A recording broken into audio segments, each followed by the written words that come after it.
Birmingham Sports with Ben Ellis. This is BHBN Radio.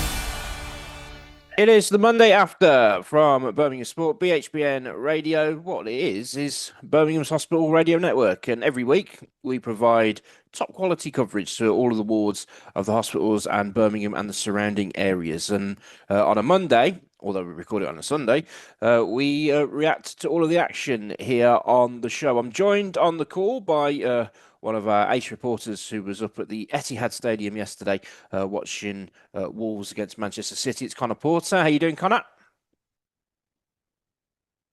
Doing good, Ben. Yes, a good game between City and Wolves, which we'll talk about in a moment. And also, I'm happy today because my Forest won as well. So, yeah, all's well with me. Absolutely. Jonathan Wimbush is with us. He had a better Friday than he had Tuesday. I think it's fair to say. We'll get to that in just a moment. How you doing, John?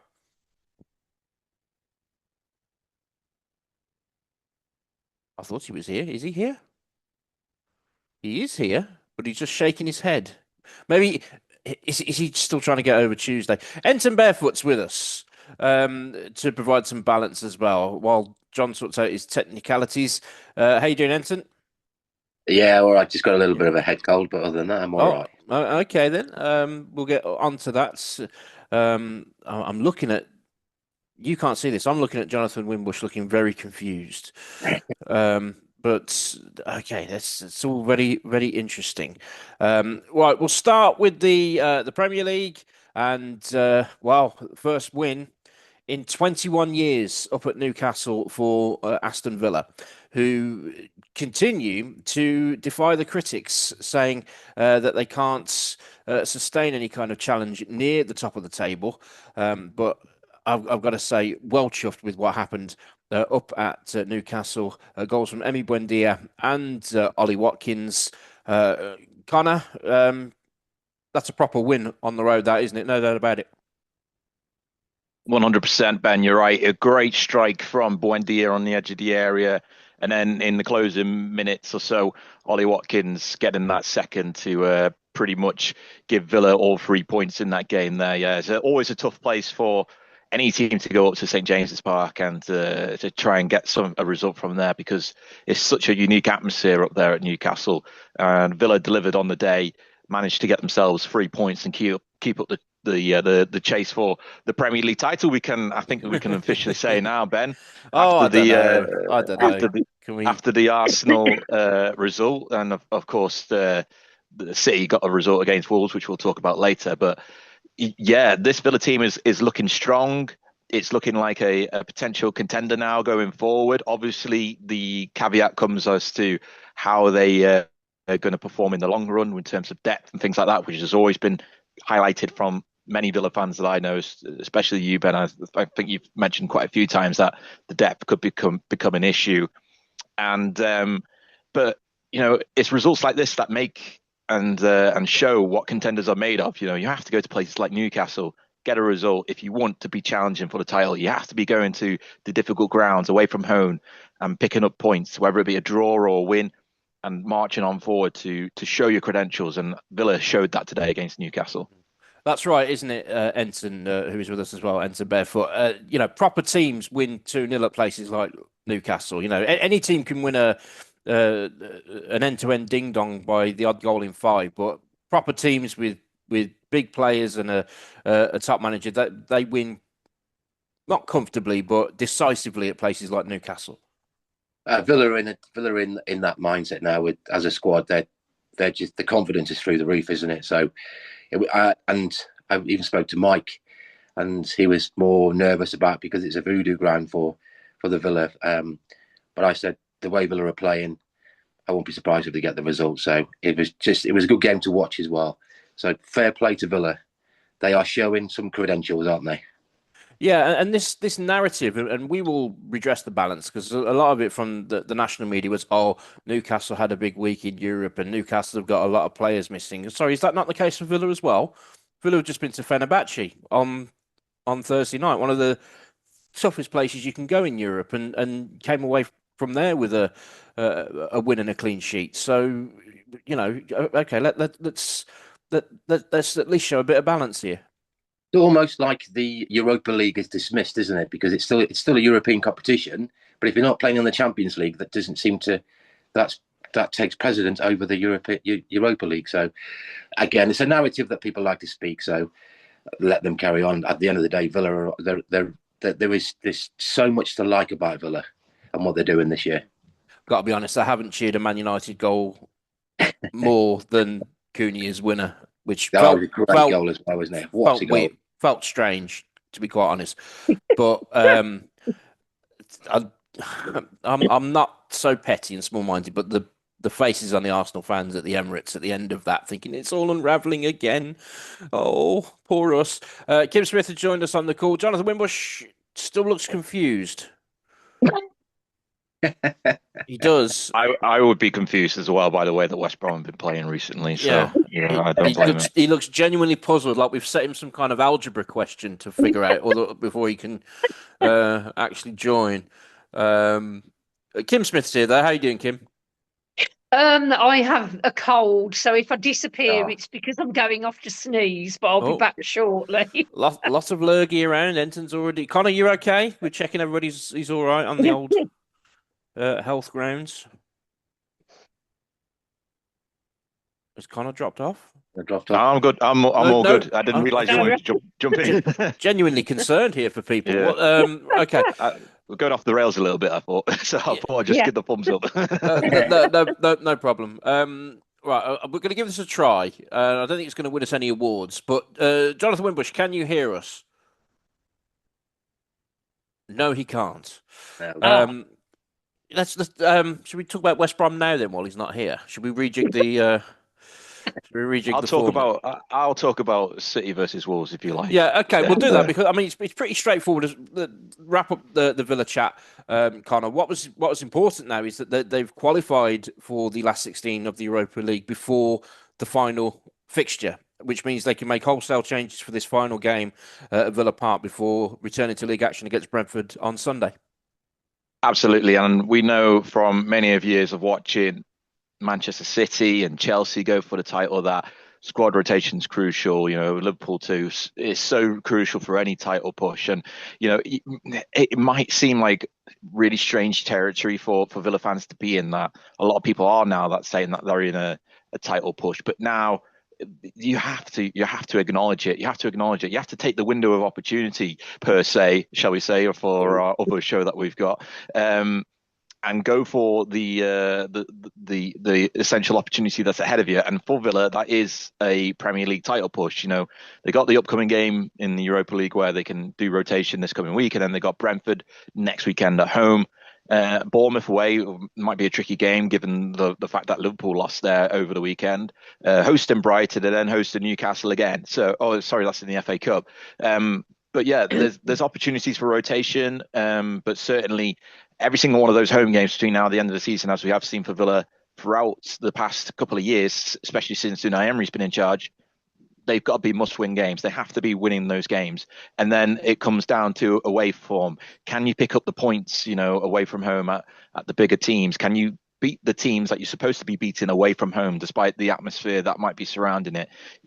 Crucial one might be, can they go to Old Trafford in March and pick up a victory there against Manchester United? It's going to be a tight end to the season as well, with the game at the Etihad to come against Manchester City. So yeah, Ben, enjoy this moment whilst it lasts. That's all I'll say. That's what we'll say. What I will say, and we'll wrap up this as far as Villa.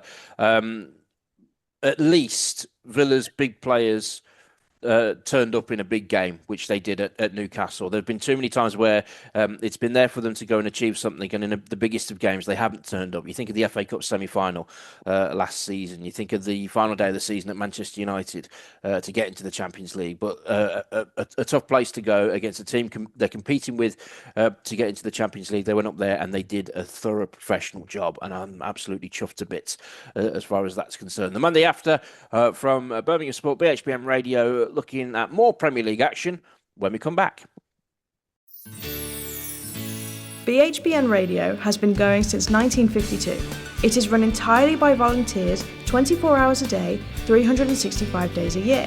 Right now, BHBN needs friends like you to ensure it can broadcast to hospitals, care homes, and into the community for many more years to come. You can help by donating through our Just GoFundMe account. It's easy. Simply go to our website, bhbn.net, scan our GoFundMe QR code, and in a few clicks, you can help us out. If you're a taxpayer, you can give 25% more through gift aid at no extra cost to you. BHBN Radio. It is the Monday after from Birmingham Sport, BHBN Radio, live across the wards on Saturday afternoon. It was from St Andrews. A very emotional day for a couple of reasons. The first home game since the passing of Blues legendary captain Robert Hopkins, and also the now annual match for Arthur, which in the 6th minute the entire stadium had a round of applause, and it was very emotional. It was a 1-1 draw against Stoke City. Kim Smith was there for us and is with us now. And we were saying, Kim, at the end, even though it's a 1-1 draw, and Stoke were probably worthy of that point, in all fairness to them. Oh yeah, I think so. I mean, even considering they've got so many injuries, they've still got players that are capable of playing a good press. And I think they were worth a point. I know Chris Davis complained about some of the refereeing, but hey, it's the Championship, and it's. But yeah, I think what needs to happen with Blues now is that the new players need to bed in. We saw a little bit of Ibrahim Osman and August Priska, and they both looked very promising, as did John Solis. But obviously, they've only been with us a few days. They haven't had the opportunity to properly gel with the team. Do excuse what's going on behind me.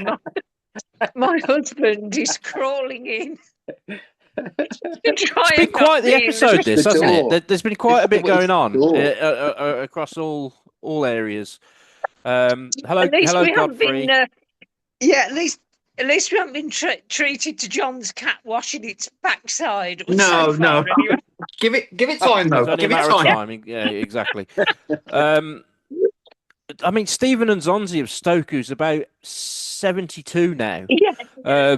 But he had a big influence on the game for Stoke, didn't he? Yeah, he did. And it's actually second spell at Stoke because he was there from 2012 to 2015.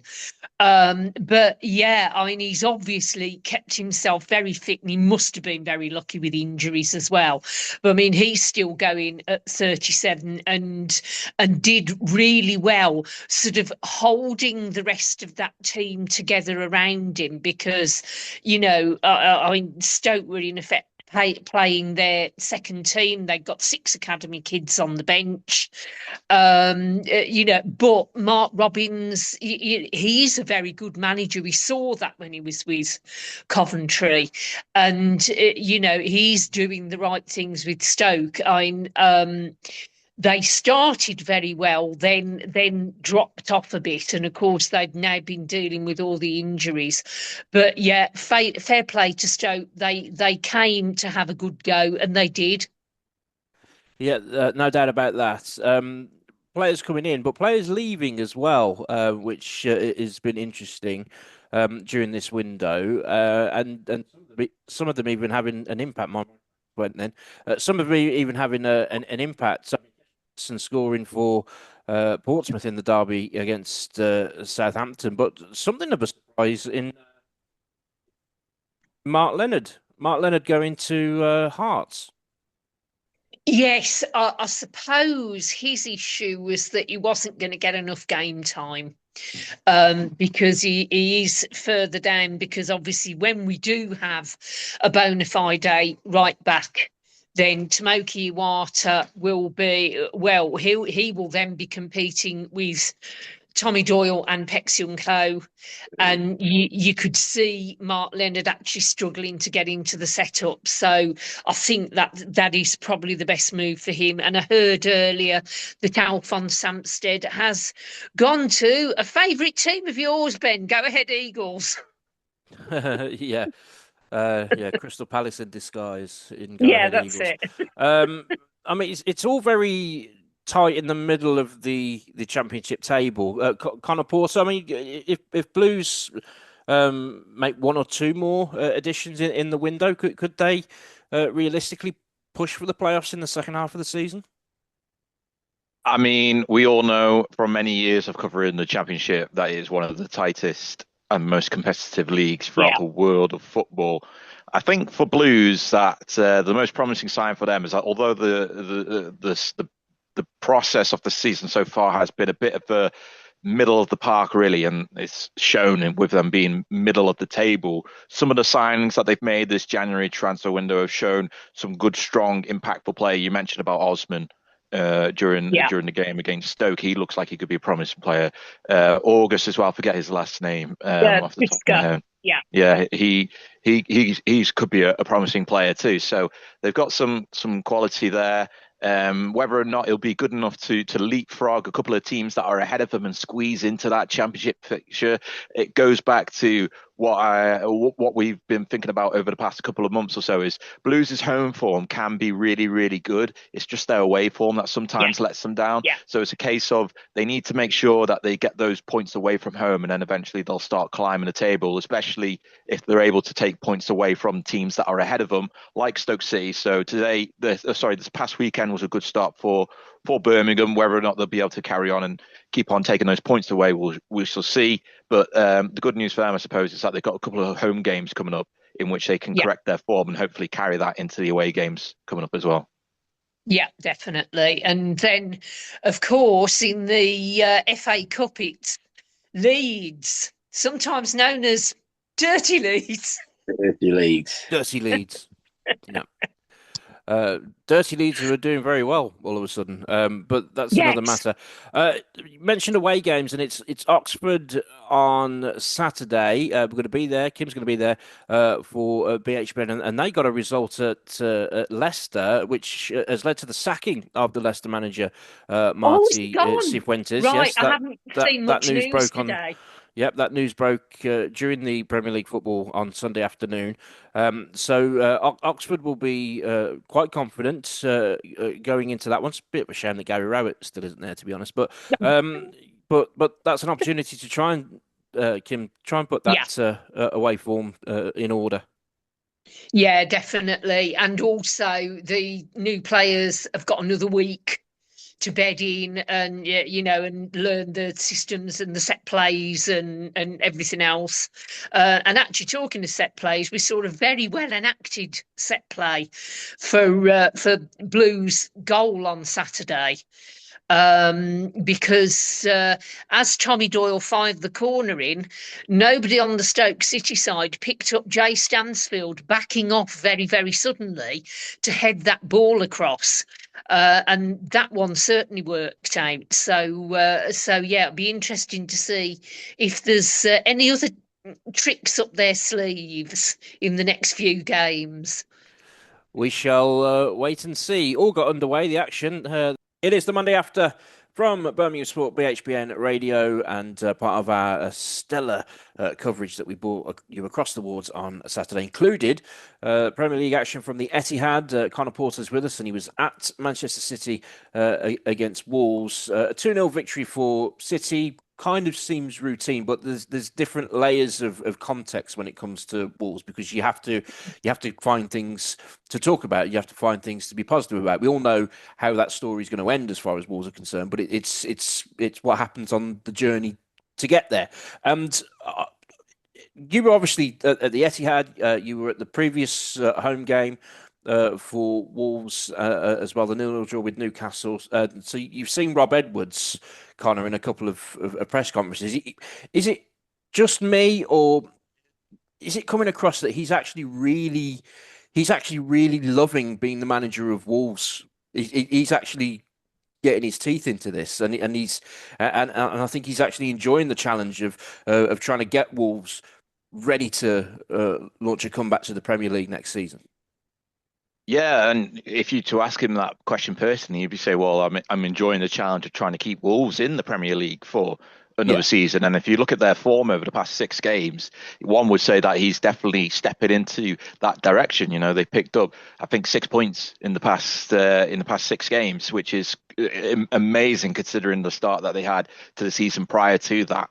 And you know, they're theoretically the margin is quite great now, and not many people are thinking that they're going to stay up. Even Wolves fans are in the perspective that they're going to be approaching next season in the Championship. But until it's mathematically confirmed, they can still keep on fighting. And that's what I saw from this Wolves team against Manchester City, who have squad depth for days. They have so many great players on the bench ready to come on and fill a role once they're needed to. And they've got a starting 11 that just can roll out every single week and try and pick up a result very strongly. And saw examples of that yesterday with the likes of Erling Haaland. I don't know if you know him, Ben, but just a Norwegian striker, and Jeremy Doku, you know, coming off the bench in the second half to help City win the game.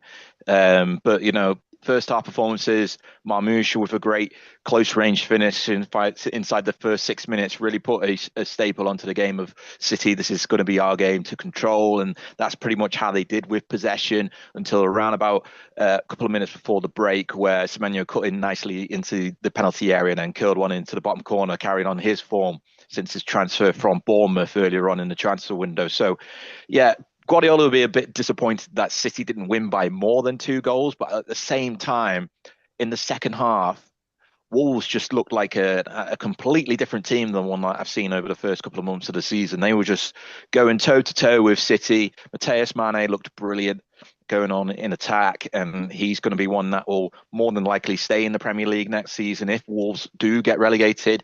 And he just looked phenomenal for them going forward.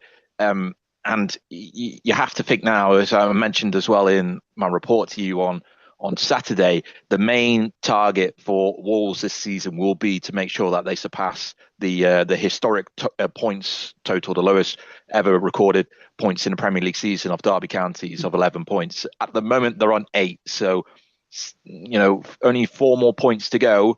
And you know, look at those last 6 games that I mentioned, 6 points in the last 6. It certainly could be done. They certainly could be comfortably past that by the end of the season. Yeah, if they had a better starting position, a run of 6 points from 6 games, a point a game, you know, they'd say they were right in it in terms of having a shout.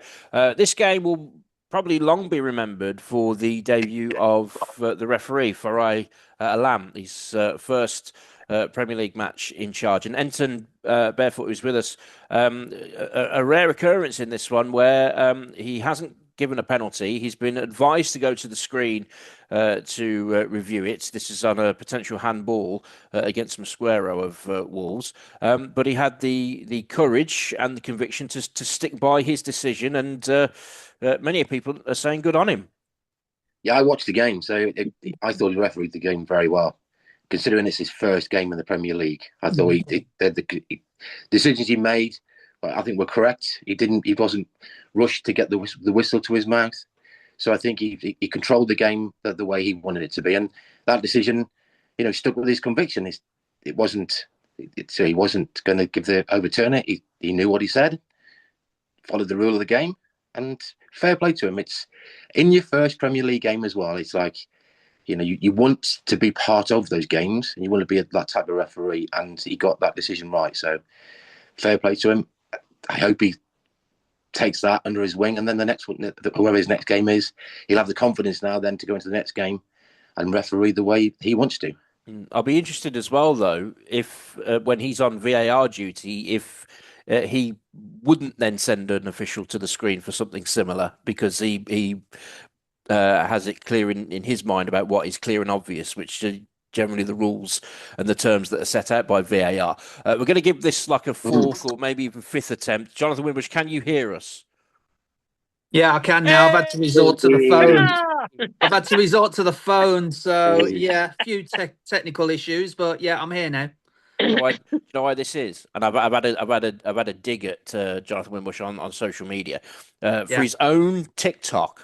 Right. Bear in mind that BHBN has a TikTok channel, bhbn.sports, and we're pushing 100,000 views, which we're all very happy about. For his own TikTok, Jonathan Wimbush filmed the discussion about West Bromwich Albion in the BHBN studio, which I was a part of without my consent. So, I did offer to Virtual. plug the TikTok and the YouTube channel. you so, did, you know. you did. So Yeah. the fact that you're having kind of as I'm moving a bowl out of the way of the table, I don't know if the camera picked that up. The fact that you're having technical problems, I'm not too upset about, quite honestly, No. John.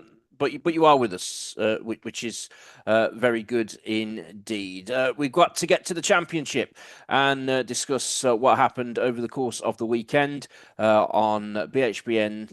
The Monday after we're coming back. BHBN Radio has been going since 1952. It is run entirely by volunteers 24 hours a day, 365 days a year. Right now, BHBN needs friends like you to ensure it can broadcast to hospitals, care homes, and into the community for many more years to come. You can help by donating through our Just GoFundMe account. It's easy. Simply go to our website, bhbn.net, scan our GoFundMe QR code, and in a few clicks, you can help us out. If you're a taxpayer, you can give 25% more through gift aid at no extra cost to you. BHBN Radio. That is on Friday night at Pride Park. West Bromwich Albion, they avoided a bit of history in that no West Bromwich Albion manager for over 100 years, since 1914, in fact, had lost their first 3 matches in charge. It was nearly the fate of Eric Ramsey, but very last gasp, with the aid of goal line technology, Chris Mepham managed to get the ball over the line and secure a point for West Bromwich Albion, and relief all round, Jonathan Wimbush, as far as West Brom fans are concerned. But in fairness, Albion deserved that point. Yeah, absolutely. 1-1 draw in the end, and the away duck that we've been in. You think Blues have had an away duck? We've lost 10 on the bounce, on the road, and Pride Park has never been a very good ground for West Brom historically. With Albion's only had a handful of wins at Pride Park, and lately Derby have been coming to the Hawthorns as well, like twice earlier this season, and winning games at the Hawthorns. So to have 12 shots in the entire game compared to Derby's 5, and 4 of those were on target. So I will bemoan Albion once again not taking chances. I know George Campbell headed wide from a corner midway through the first half, but then when you see that Derby only had 1 shot on target all game, and it was their goal after Max O'Leary, half of it of him dropping the ball, half of it of Nat Phillips inadvertently barging into him, but it fell to Patrick Agyemang, who put the ball in and said, "Thank you very much, I'll take that goal." And it was all a case of, here we go again. We were seconds away from losing the 11th away game in a row, and of course the 3rd game for Eric Ramsey, and making that little bit of history. But the award of the corner is a bit fortuitous, because replay suggests that Madger was the one that put it out, not their goalkeeper. But we will take the look, because you can't concern yourself with things like no, that. no, exactly. And when you need the points, when you're near the bottom of the table, you need all the luck you can get, really. So a bit of a scramble, and Mepham just about put it in. Goal line technology did wonders for West Brom, and we managed to get away with a point. It's not the 3 that we wanted, granted, but it takes a little bit of pressure off the team and Eric Ramsey, and of course we've got Portsmouth next week. That's right, and as we mentioned, Portsmouth drawing the South Coast derby with Southampton, so they've clawed themselves out of the relegation zone. It's Blackburn who are now in it. Connor, it's tight down there at the bottom of the Championship, isn't it? It is very tight, but same perspective for me as a Forest fan, looking at them in the Premier League. all I'm thinking about is just make sure there's 3 teams below you come the end of the Yeah. season. That's the perspective I think West Brom fans have to take now. Sure, they could still have the ambition if they're able to go on a run of form and somehow sneak their way into the playoff picture, because they're not too far adrift, although it is getting close to that margin now where you have to pivot your perspective and think about what is the actual achievement that you want to accomplish this season. And for West Brom, it's got to be make sure 3 teams finish below you. I think we're all pretty much in the boat that Sheffield Wednesday is going to be one of those 3 teams, considering the minus points that they're still on at the moment and the considerable margin that they have to safety. And then it's a case of Oxford, Blackburn, Portsmouth, Norwich, and a few of the teams above them as well. Let's put Charlton in that mix too. I mean, that Norwich game, hopefully it doesn't come back to haunt them, because otherwise it is going to be a crucial one come the end of the season. But, so long as they can go to, as Jonathan mentioned, as long as they can go to Portsmouth and get a result there, at least to draw, or they're hosting them. I'm not too sure which game round that fixture is. It's at Fratton Park. It's at Fratton Park. So as long as they can go to Portsmouth and get a draw at the very least, then it's a step in the right direction for them. And I think ultimately that's the perspective that West Brom fans have to have until the end of the season, that with Eric Ramsey, just keep this team afloat, keep him in the Championship, and then it just adds another layer that West Brom can utilise for the following season to try and get themselves going in the right direction. Absolutely perfect stuff. We do have a couple of spare minutes here, and we do have a Liverpool fan with us in Enton Barefoot. Enton, there's a lot of media speculation, a lot of paper talk, a lot of social media grumpiness from people who claim to be Liverpool fans, talking about Arne Slot and people not being particularly happy. I mean, where do you stand with where Liverpool are now, and how do you feel it's going with Arne Slot? Well, I'm probably one of the Liverpool fans. I'm not unhappy. I'm just frustrated of the quality that we do have is not being shown. Bournemouth were just a team who are energetic and they press quite well. But I think it's a results-based business, and Slot is for me, he's in danger of falling victim to the narrative of a lot of people want him out. So do you think that's from the start of the season. But do you think that's more to do with that Xabi Alonso is available now? And I think it's because of the games we've lost and how we've lost them. So I think as a Liverpool fan myself and a football fan in general, you look at how he plays. I just don't agree with how he plays the formation. If you looked at how Man United played earlier on, their formation was perfect. So. And that's hard for me coming from as a Liverpool fan for Man United. So the football side of things, it's just not. We've obviously had a good run and stuff. So I think at the end of the day, Liverpool have to make that decision that Alonso is available now. If they make the decision that he's the man to come in and steady the ship or do whatever he needs to do, then they're going to make it quite quickly. Otherwise, you just got to accept the fact that Slot will be here till the end of the season. I think there's a general feeling as well that Liverpool fans are petrified that he could end up at Man United, and that's something that they just couldn't deal with. Well, Carrick's doing himself. Well, yeah, not doing himself any harm, is he? That's absolutely true. Enton, sorry to interrupt. Can I ask you, Enton? Well, Carrick's put his CV up there, isn't he? If Liverpool don't qualify for the Champions League at the end of the season, whether it be through the league or going on to win the competition itself, do you think Slot's gone? I've lost you there, Connor. Oh, sorry. I didn't quite get that. You didn't quite get the question, Connor. Okay. I'll repeat it quick. If Liverpool don't qualify for the Champions League, whether it be through the league or through the competition itself, winning the competition itself, do you think Slot's gone at the end of the season? Yeah, without a shadow of a doubt. Okay, and on that absolute exclamation mark, it's a good place to leave it. Keep checking out our YouTube channel and our TikTok page, bhbn.sport. Like we said, we're nearing 100,000 views, and being as though we only launched it at the end of October, we're very excited about that. Indeed. Back at 2 o'clock Saturday afternoon with more live coverage. Kim's going to be at the Kazam Stadium covering Birmingham City, and we'll talk about this again next week. And don't forget Ed Mackay's window of opportunity as the transfer window is closing. What kind of deals will be done for our teams in the closing days of this window? For Ed and Barefoot, Jonathan Wilson, got here with Ben Ellis, Connor Porter. I'm Ben Ellis, and this has been the Monday After.